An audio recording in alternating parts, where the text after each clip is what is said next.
ಮೊದಲನೇದಾಗಿ ನಮ್ಮೆಲ್ಲರ ನೆಚ್ಚಿನ ಗುರುಗಳಾದ ಬ್ರಹ್ಮಶ್ರೀ ಪಿತಾಮಹ ಪತ್ರಿಜಿ ಅವರಿಗೆ ಕೃತಜ್ಞತೆಗಳನ್ನು ತಿಳಿಸೋಣ.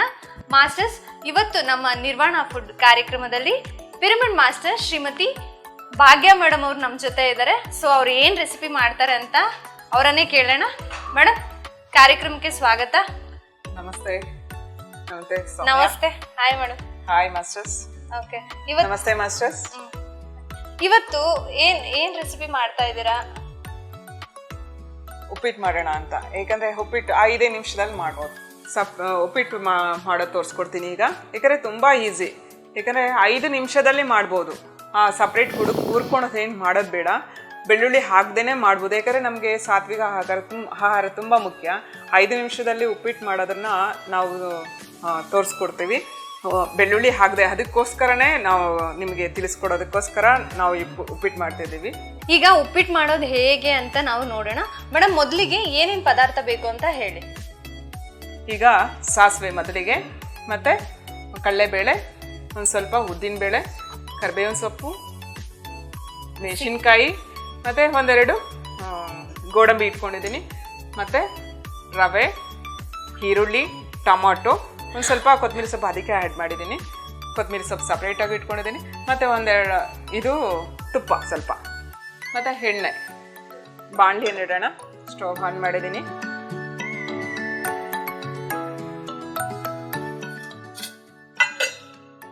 ಒಂದು 2 ಸ್ಪೂನ್ಸ್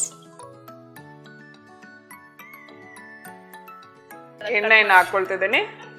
ಮೇಡಮ್, ಎಣ್ಣೆನ ಬಳಸ್ಬೇಕಾ ಇಲ್ಲ ತುಪ್ಪನ, ಎರಡೂನಾ ಹೇಗೆ? ಇಲ್ಲ, ಅದು ಸ್ವಲ್ಪ ಆಮೇಲೆ ಲಾಸ್ಟಲ್ಲಿ. ಈಗ ಎಣ್ಣೆ ಬೇಕು. ಆ್ಯಕ್ಚುಲಿ ಇದ್ರಿಗೆ ಒಂದು 5 ಸ್ಪೂನ್ ಹಾಕ್ಕೊಂಡಿದ್ದೀನಿ 1 ಲೋಟಕ್ಕೆ. ಮತ್ತೆ ಸ್ವಲ್ಪ ಸಾಸಿವೆನ ಹಾಕ್ಕೊಳ್ತಿದ್ದೀನಿ. ಮೊದಲಿಗೆ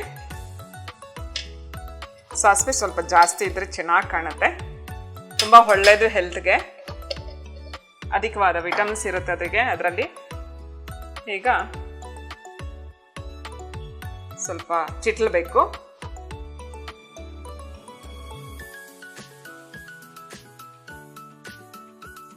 ಸಾಸಿವೆ ಚಿಟ್ಲದ್ರೇ ಚೆನ್ನಾಗಿರುತ್ತೆ ಮಾಸ್ಟರ್ಸ್.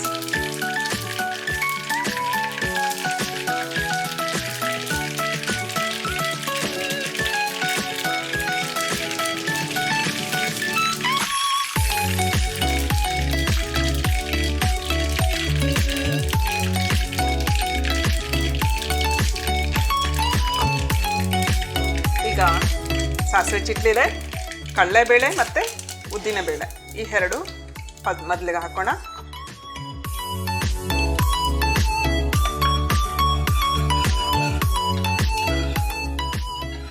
ಸ್ವಲ್ಪ ಅರ್ಧ ಕೆಂಪಾಗಬೇಕು. ಈಗ ಗೋಡಂಬಿ ಮತ್ತು ಹಸಿಮೆಣಸಿನ್ಕಾಯಿ 2-3 ಹಾಕ್ಕೊಂಡಿದ್ದೀನಿ ಮಾಸ್ಟರ್ಸ್. ಸ್ವಲ್ಪ ಚಿಟ್ಲಬೇಕು. ಮತ್ತು ಈಗ ಹಾಗೆ ಕರಿಬೇವಿನ ಸೊಪ್ಪು ಕೂಡ ಆ್ಯಡ್ ಮಾಡಿಬಿಡೋಣ.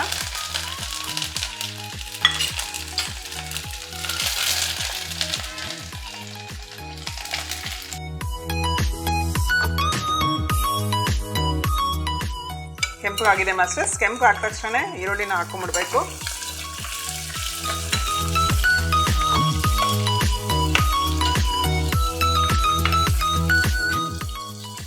ಉಪ್ಪಿಟ್ಟು ಮಾಡೋದಕ್ಕೆ ರವೆನ ಹುರ್ಕೊಳ್ಳೋದು ಬೇಡ ಅಂತ ಅಂದ್ರೆ, ಸೊ ನೀವು ಯಾವ ರವೆನ ಬಳಸ್ತಾ ಇದ್ದೀರಾ? ಬನ್ಸಿ ರವೆನ ಬಳಸ್ತಿದ್ದೀನಿ ಮಾಸ್ಟರ್ಸ್. ಈಗ ಈರುಳ್ಳಿ ಆಗಿದೆಯಲ್ಲ, ಈರುಳ್ಳಿ ಫ್ರೈ ಆಗ್ತಿದೆಯಲ್ಲ, ಅದ್ರ ಜೊತೆಗೆ ನಾವು ಉಪ್ಪಿಟ್ಟು ಹಾಕೊಂಡ್ಬಿಟ್ರೆ ಆಯಿತು. ಸ್ವಲ್ಪ ಈರುಳ್ಳಿ ಕೆಂಪಾಗಿದೆ, ಒಂಚೂರು ಅಷ್ಟೇನೆ ಫ್ರೈ ಆಗಬೇಕು ನೋಡಿ. ಈಗ ರವೆ ಹುರ್ಕೊಳ್ಳೋದು ಬೇಕಾಗಿಲ್ಲ, ಸಪ್ರೇಟಾಗಿ ಇದ್ರ ಜೊತೆನಲ್ಲೇ ಹುರ್ಕೊಳ್ಬೋದು. ಏನ್ ರವೆ ಬಳಸಿದ್ರೆ? ಬನ್ಸಿ ರವೆನ ಬಳಸ್ತಿದ್ದೀನಿ ಮಾಸ್ಟರ್ಸ್.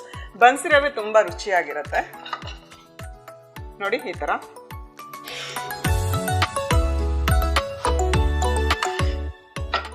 ರವೆ ಹಾಕಿದ್ದೀನಲ್ಲ ಒಂದ್ 5 ನಿಮಿಷ ನಾವು ಅದನ್ನ ಫ್ರೈ ಮಾಡ್ಬೇಕಾ. ಇದ್ರ ಜೊತೆನೆಲ್ಲ ಎಣ್ಣೆ ಜೊತೆನಲ್ಲೇ ಒಂದು 2 ಸೆಕೆಂಡ್ ಮಾಸ್ಟರ್ಸ್ ಅಷ್ಟೇನೆ, 5 ನಿಮಿಷ ಬೇಕಾಗಿಲ್ಲ. ಒಂದು 2 ಸೆಕೆಂಡ್ ಈ ಥರ ಫ್ರೈ ಮಾಡ್ಕೊಳ್ಳಿ. ಅದರಲ್ಲೇ ಈರುಳ್ಳಿ ಜೊತೆಗೆ ನೋಡಿ ಅದ್ರ ಜೊತೆಗಡೆ ಫ್ರೈ ಆಗೋಯ್ತು. ಈಗ 1 ಸ್ಪೂನ್ ತುಪ್ಪ ಹಾಕ್ತಿದ್ದೀನಿ. ಜಾಸ್ತಿ ಟೇಸ್ಟ್ ಬೇಕು ಅಂತಂದರೆ ಇನ್ನೂ 1 ಸ್ಪೂನ್ ಹಾಕ್ಬೋದು, ತುಂಬ ಟೇಸ್ಟಿಯಾಗಿರುತ್ತೆ. ತುಪ್ಪ ಹಾಕ್ದೇನೂ ಮಾಡ್ಬೋದು ಮಾಸ್ಟರ್ಸ್, ತುಪ್ಪ ಹಾಕಿದ್ರೆ ತುಂಬ ಟೇಸ್ಟ್ ಆಗಿರುತ್ತೆ. ಮತ್ತು ಇದ್ರ ಜೊತೆಗೆ ಈಗ ಟೊಮೊಟೊ ಒಂದು ಸ್ವಲ್ಪ ಕೊತ್ತಂಬರಿ ಸೊಪ್ಪು ಆ್ಯಡ್ ಮಾಡ್ತಿದ್ದೀನಿ. ಹೀಗೆ ಹಾಕ್ಕೋಬೇಕು. ಎಷ್ಟು ಟೊಮೊಟೊ ಬಳಸಿದ್ದೀರಾ ಹೇಳಿ? 2 ಟೊಮೊಟೊ ಹಾಕ್ಕೊಂಡಿದ್ದೀನಿ, ಸ್ಮಾಲ್ದು.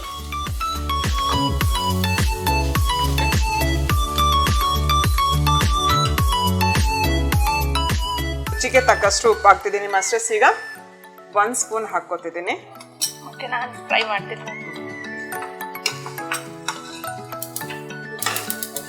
ಸರ್. ಹಾಂ, ಓಕೆ ಮಾಸ್ಟರ್ಸ್. ಗಮ್ ಅಂತ ಸ್ಮೆಲ್ ಬರ್ತಾ ಇದೆ.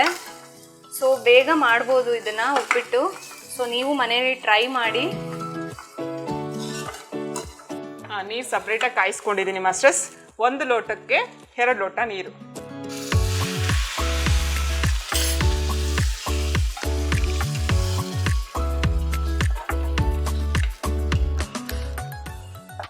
ಸ್ವಲ್ಪ ಅಷ್ಟೇನೆ.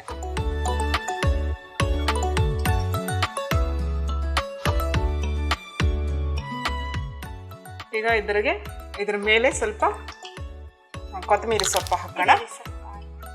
ಇಲ್ಲ ಹಾಗತ್ತೆ, ಸಾಕು.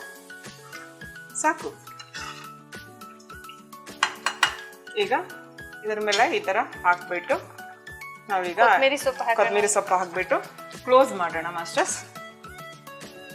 ಒಂದು 2 ನಿಮಿಷ ಸಾಕು, ಕ್ಲೋಸ್ ಮಾಡೋಣ. ಧ್ಯಾನಕ್ಕೆ ಬಂದ್ಮೇಲೆ ಈ ತರ ರೆಸಿಪೀಸ್ ಮಾಡೋದು ಕಲ್ತ್ರೆ ಇಲ್ಲ ಅದಕ್ಕೆ ಮುಂಚೆನೆ ಕಲ್ತಿದ್ರಾ? ಇಲ್ಲ, ನಾನು ಫಸ್ಟಿಂದನೂ ತುಂಬ ಟೇಸ್ಟಿಯಾಗಿ ಅಡುಗೆಗಳು ಮಾಡ್ತಿದ್ದೆ. ಈ ಧ್ಯಾನಕ್ಕೆ ಬರಬೇಕಾದಾಗ ನನ್ನ ಆರೋಗ್ಯ ನೆಮ್ಮದಿ ಎಲ್ಲ ಹೇಗೆ ಕೆಡ್ತಾ ಬಂತು, ನನಗೆ ಸಿಗಲಿಲ್ಲ ಯಾವುದು. ಸೆಂಟ್ರಲ್ಲಿ ನನ್ನ ಅಡುಗೆ ಮಾಡೋದು ಎಲ್ಲ ಆ್ಯಕ್ಚುಲಿ ಎಷ್ಟು ಟೇಸ್ಟಿಯಾಗಿ ಮಾಡಬೇಕು ಅಂತ ಏನೇನೋ ಮಾಡಿದ್ರೆ ಕೂಡ ಟೇಸ್ಟ್ ಬರದೇ ಇರೋ ಸ್ಥಿತಿಗೆ ಹೊಟ್ಟೋಯ್ತು. ಮೇಡಮ್, ಮನೆಯವ್ರಿಗೂ ಇದೇ ತರ ರುಚಿಯಾಗಿ ಮಾಡಾಕ್ತೀರಾ? ಹೌದು, ರುಚಿಯಾಗಿ ಮಾಡಾಕ ಇಷ್ಟಪಟ್ಟು ತಿಂತಾರಾ? ಇಷ್ಟಪಟ್ಟು ತಿಂತಾರೆ. ಏನಂತ ಕಮೆಂಟ್ ಮಾಡ್ತಾರೆ?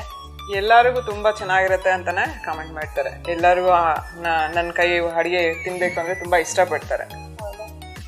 ಆಗಿದೆ ಈಗ? ಆಗಿದೆ. ವಾವ್, ಕಲರ್ಫುಲ್ ಆಗೂ ಇದೆ, ಹಾಗೆ ಸ್ಮೆಲ್ ಕೂಡ ತುಂಬಾ ಚೆನ್ನಾಗಿದೆ. ಸೊ ಯಾವ ರೀತಿ ಆಗಿದೆ ಅಂತ ನೋಡೋಣ.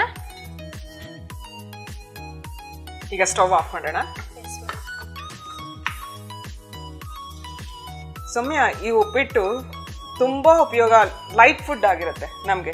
ಯಾಕಂದರೆ ನಮ್ಮ ಮೆಡಿಟೇಷನ್ ಮಾಡೋದಕ್ಕೆ ಈ ಖಾರದ ಐಟಮ್ಸು ಅನ್ನ ಸಾಂಬಾರು ಬೇಕಾಗಿಲ್ಲ. ಆ ಟೈಮಲ್ಲಿ ನಮಗೆ ಧ್ಯಾನ ಹೆಚ್ಚು ಮಾಡಬೇಕು, ನಮಗೆ ಧ್ಯಾನಕ್ಕೆ ಲೈಟ್ ಫುಡ್ ತುಂಬ ಅಗತ್ಯ ಆಗಿರುತ್ತೆ. ಮೇಡಮ್, ಇದು ಮಕ್ಳಿಗೆ ಕೂಡ ಕೊಡೋದ್ರಿಂದ ಏನಿದೆ ಬೆನಿಫಿಟ್? ಹೌದು, ಆ್ಯಕ್ಚುಲಿ ಇದು ತುಂಬ ಕ್ಯಾಲ್ಶಿಯಮ್ಸ್ ಇರುತ್ತೆ ಇದರಲ್ಲಿ. ಈಗ ಉಪ್ಪಿಟ್ಟು ಅಂದರೆ ಈ ನಡುವೆ ಕೇರ್ಲೆಸ್ ಮಾಡ್ತಾರೆ ಎಲ್ಲರೂ. ಈ ಥರ ಮಾಡ್ಕೊಂಡಿರೋದ್ರೆ ಉದ್ರಾಗೂ ಇರುತ್ತೆ. ಅವ್ರಿಗೆ ತುಂಬ ತಿನ್ಬೇಕಂದ್ರೆ ಟೇಸ್ಟಿ ಆಗಿರುತ್ತೆ. ಯಾಕಂದರೆ 1-2 ಸ್ಪೂನು ತುಪ್ಪನೂ ಆ್ಯಡ್ ಮಾಡಿರ್ತೀವಿ. ಆ ತುಪ್ಪದ ವಾಸನೆನೂ ಗೊತ್ತಾಗೋದಿಲ್ಲ.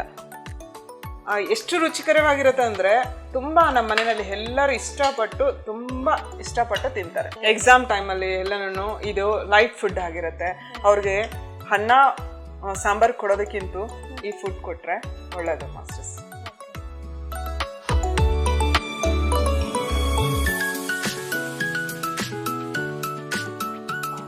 ಉಪ್ಪಿಟ್ಟು ತುಂಬ ಹೆಲ್ತಿಗೆ ಒಳ್ಳೆಯದು ಮಾಸ್ಟರ್ಸ್. ಕೇರ್ಲೆಸ್ ಮಾಡ್ತಿದ್ದೀರಿ ನಾವು ಉಪ್ಪಿಟ್ಟನ್ನ. ದಯವಿಟ್ಟು ಎಲ್ಲರೂ 5-10 ನಿಮಿಷದಲ್ಲಿ ನಮ್ಮ ಮಕ್ಕಳಿಗೆ ಮಾಡಿ ಕೊಡ್ಬೋದು, ಎಲ್ಲರೂ ತಿನ್ಬೋದು ಈ ಉಪ್ಪಿಟ್ಟನ್ನ. ಎಷ್ಟು ಸುಲಭ ಆಗಿದೆ, 5-10 ನಿಮಿಷದಲ್ಲಿ ಮಾಡಿ ಕೊಡ್ಬೋದು. ಈಗ ಸೌಮ್ಯ, ಟೇಸ್ಟ್ ನೋಡಿ ಹೇಳಿ ಎಲ್ಲರಿಗೂ. ವಾವ್, ನೋಡಿದ್ರಲ್ಲ ವೀಕ್ಷಕರೇ, ಎಷ್ಟು ಸಮಯ ತುಂಬ ಕಡಿಮೆ, ಕ್ವಿಕ್ಕಾಗಿ ಮಾಡುವಂತಹ ಉಪ್ಪಿಟ್ಟು. ಸೊ ಹೇಗಿದೆ ಅಂತ ಟೇಸ್ಟ್ ಮಾಡೋಣ.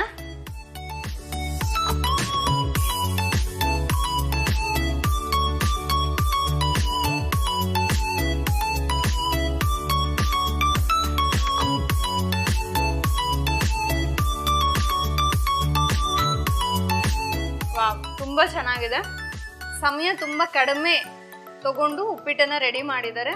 ಸೊ ನೀವು ಕೂಡ ಮನೆಯಲ್ಲಿ ಟ್ರೈ ಮಾಡಿ, ನಿಮ್ಮ ಮಕ್ಕಳಿಗೂ ಕೂಡ ಮಾಡಿಕೊಡಿ ಅಂತ ಹೇಳ್ತಾ, ಸೊ ಮೇಡಮ್ ನಿಮಗೂ ಕೂಡ PMC ಕನ್ನಡ ತಂಡ ಪರವಾಗಿ ಧನ್ಯವಾದಗಳು. ಇದೇ ರೀತಿ ನಮ್ಮ ನಿರ್ವಾಣ ಫುಡ್ಗೆ ಬಂದು ವೆರೈಟಿ ರುಚಿಕರವಾದ ಅಡುಗೆಗಳನ್ನು ಮಾಡಿಕೊಡ್ಬೇಕಂತ ಕೇಳ್ಕೊಳ್ತೀನಿ. Thank you Soumya, thank you PMC channel. Okay, ನೋಡಿದ್ರಲ್ಲ ವೀಕ್ಷಕರೇ, ಮುಂದಿನ ನಿರ್ವಾಣ ಫುಡ್ಡಲ್ಲಿ ಮತ್ತೆ ಭೇಟಿಯಾಗೋಣ. ಎಲ್ರಿಗೂ ಧನ್ಯವಾದಗಳು. Thank you. PMC Kannada channel ಅನ್ನು ಲೈಕ್ ಮಾಡಿ, ಶೇರ್ ಮಾಡಿ, ಸಬ್ಸ್ಕ್ರೈಬ್ ಮಾಡಿ ಮತ್ತು ಮಾಡಿಸಿ. ಎಲ್ಲರಿಗೂ ಧನ್ಯವಾದಗಳು.